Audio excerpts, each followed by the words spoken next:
Now that you've fixed your Xbox, you want to put it back together. What you do, you place that in there. Now you got to nail it in place. Alright, that's good. So now, grab your fan. So you have your fan. Who needs that? They mess it up anyways.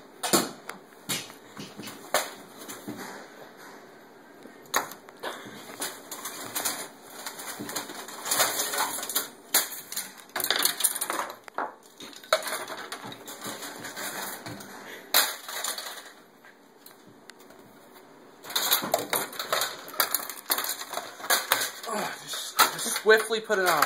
Now what you want to do is cram it all together. Yeah.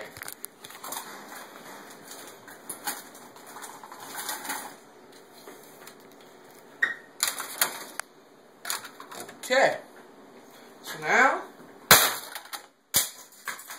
that's how you put it back together now. Alright? And if you want Beats audio transferred to your Xbox, this is how you do it right here. Okay? You put it through, and then transfer it to the transfer case. Okay, guys? That's how you do that. Thanks a lot. Have fun. Go fuck yourself, Microsoft.